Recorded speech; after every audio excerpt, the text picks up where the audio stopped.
Hallelujah. मेरी तरफ से मेरे सभी मसीह भाई बहनों को चैन से की। मेरे प्यारे भाई बहनों, मैं आशा करता हूँ कि आप सभी परमेश्वर के अनुग्रह और परमेश्वर की दया से अच्छे होंगे। मेरे प्यारे भाई बहनों, आओ हम सभी एक कहानी के माध्यम से, एक वचन के जरिए अब्राहम के विश्वास की परीक्षा के बारे में जानेंगे और वह अपनी परीक्षा में कैसे कायम रहा और उसका परमेश्वर के प्रति कैसा प्रेम था। ये सब हम आज की कहानी के माध्यम से जानेंगे। मेरे प्यारे भाई बहनों, जरा इस तस्वीर को देखिए।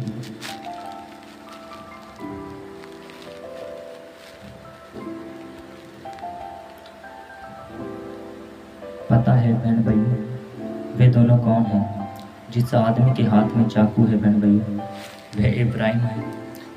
और लकड़ियों के ऊपर लेटा जो एक लड़का है, उसका अपना बेटा है बहन भाइयों। पर इब्राहिम कर क्या रहे बहन भाइयों? हम सोच रहे होंगे कि इब्राहिम कर क्या रहा है। ऐसा लगता है बहन भाइयों, जब हम तस्वीर को देखते हैं हम सोचते हैं कि इब्राहिम अपने बेटे के साथ कर क्या रहा है। हम अपने मन में सोचते हैं कि वह अपने बेटे को मारने जा रहा है, मगर क्यों बहन भाइयों? यह बातें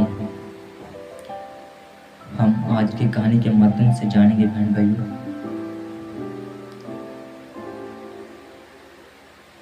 जानने से पहले लेकिन बहन भाइयों, पहले आइए देखें कि इब्राहिम और सरा को यह बेटा कैसे उत्पन्न हुआ बहन भाइयों। परमेश्वर ने इब्राहिम और सरा से वादा किया था कि उनका एक बेटा होगा, पर ऐसा होना मुश्किल लग रहा था बहन भाइयों, क्योंकि उनकी उम्र बहुत हो चुकी थी और वे बुढ़े हो चुके थे बहन भाइयों।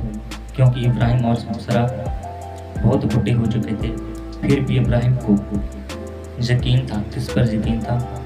परमेश्वर पर, कि परमेश्वर के लिए कोई काम मुश्किल नहीं है। यदि परमेश्वर ने कहा है कि वे उसे बेटे से ब्लेस करेंगे तो परमेश्वर बस ही करेंगे। और उसे विश्वास था और उसके विश्वास के कारण परमेश्वर ने उसे क्या किया?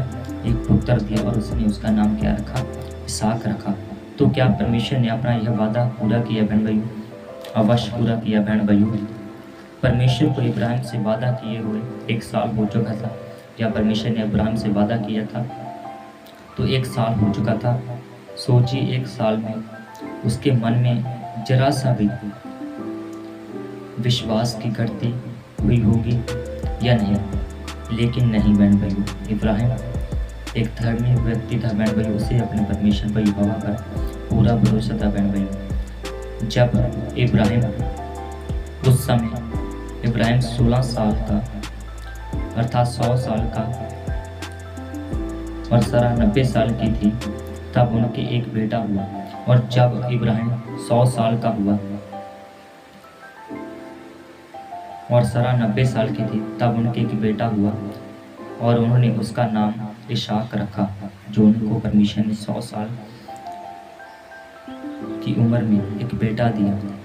और सरा की उम्र 90 साल की थी, तो उन्होंने उसका नाम इसहाक रखा। यह कैसे हो सकता है बहन भाई? परमेश्वर, लेकिन बहन भाई, जो परमेश्वर है वो अपने वादे का पक्का निकलता है। वो कभी भी अपने वादे से नहीं मुकरता बहन भाइयों। जब इसहाक बड़ा हुआ बहन भाइयों, तब परमेश्वर ने इब्राहिम की परीक्षा ली कि यह अब भी मेरे प्रति विश्वास में कायम रहता है या नहीं। परमेश्वर इब्राहिम की परीक्षा लेना चाहते हैं। परमेश्वर ने इब्राहिम को पुकारा और इब्राहिम ने जवाब दिया। बोलिए प्रभु, क्या आज है, क्या आज्ञा है? परमेश्वर ने उससे कहा, अपने इकलौते बेटे इसहाक को लेकर उस पहाड़ पर जा जो मैं तुझे बताऊंगा। वहां तू अपने बेटे की बलि चढ़ाना। देखिए बहन भाइयों, पहले परमेश्वर बेटा देता है और बाद में अब्राहम की परीक्षा लेने के लिए उससे कहता है कि तुम अपने बेटे को जो पहाड़ मैं तुझे लेकर जाऊंगा जिस पहाड़ पर और बताऊंगा, वहाँ तो अपने बेटे की बलि चढ़ाना। सोचिए बहन भाइयों, अब्राहम को कैसा लगा होगा। और इतनी उम्र के बाद उससे एक बेटा उत्पन्न हुआ है और परमेश्वर उसी बेटे की क्या मांग रहा है, बलि मांग रहा है बहन भाइयों। और परमेश्वर की यह बात सुनकर इब्राहिम को कितना दुख हुआ होगा। आखिर वह अपने बेटे से बेहद प्यार जो करता था बहन भाइयों। और फिर परमेश्वर ने इब्राहिम से यह वादा भी किया था कि उसके बच्चे कनान देश में रहेंगे। परमेश्वर ने वादा किया था कि जो भविष्य में उसके बच्चे क्या करेंगे, कनान देश की धरती पर रहेंगे। लेकिन अगर इसहाक ही मर जाता बहन भाइयों तो परमेश्वर का वादा कैसे पूरा होता। इब्राहिम को ये समझ में नहीं आ रहा था बहन भाइयों।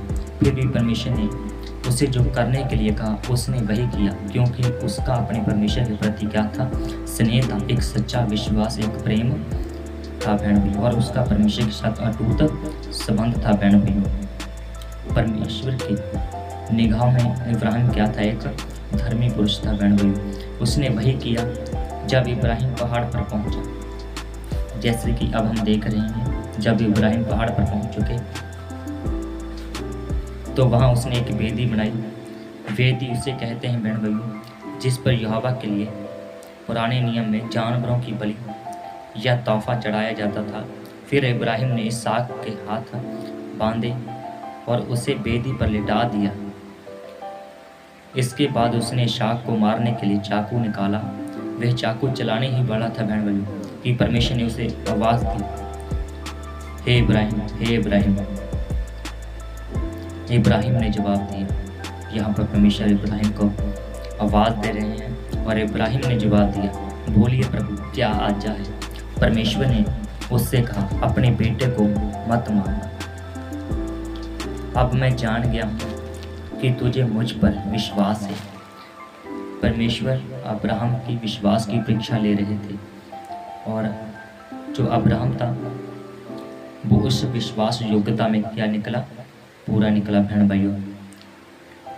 और जो उसका बेटा था उसकी बलि परमेश्वर ने नहीं ली बहन भाइयों। परमेश्वर उसकी बलि नहीं लेना चाहते थे। वो तो सिर्फ अब्राहम की क्या ले रहे थे, परीक्षा ले रहे थे बहन भाइयों।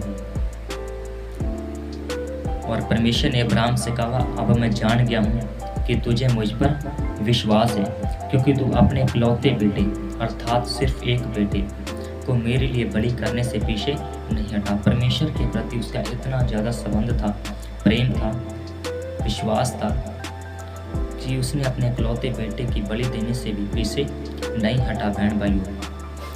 सचमुच इब्राहिम को परमेश्वर पर पूरा विश्वास था। उसे यकीन था बहन भाइयों कि अगर इसहाक मर भी जाए तो भी यहोवा परमेश्वर उसे जिंदा कर सकता है।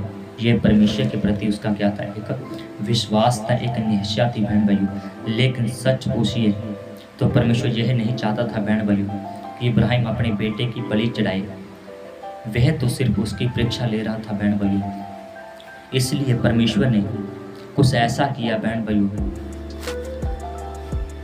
जिससे एक भेड़ पास की झाड़ियों में फंस गई। इसके बाद परमेश्वर ने इब्राहिम से कहा कि वह अपने बेटे की जगह उस भेड़ की बलि चढ़ाए बहन भाइयों। और परमेश्वर की निगाहों में अब्राहम क्या निकला, परीक्षा में खरा निकला बहन भाइयों।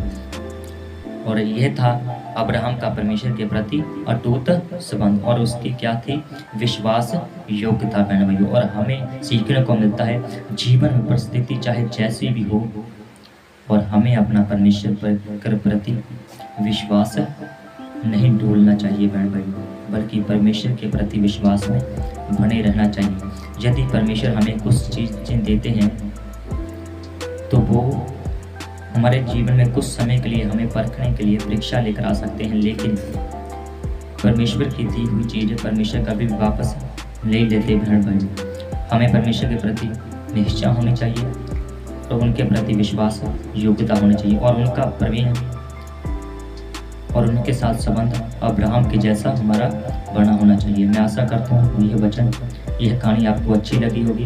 परमेश्वर से कहानी के पढ़े जाने से, इस वचन के पढ़े जाने से आपको और आपके परिवार को आशीषित करे। मैं इस वचन को, इस प्रार्थना को यीशु के पवित्र नाम से मांगता हूँ, आमीन। बहन भाइयों, यदि आप इस वचन के चैप्टरों को पढ़ना चाहते हैं बाइबल में से, तो मैं आपको बता देता हूँ, चैप्टर बोल देता हूँ।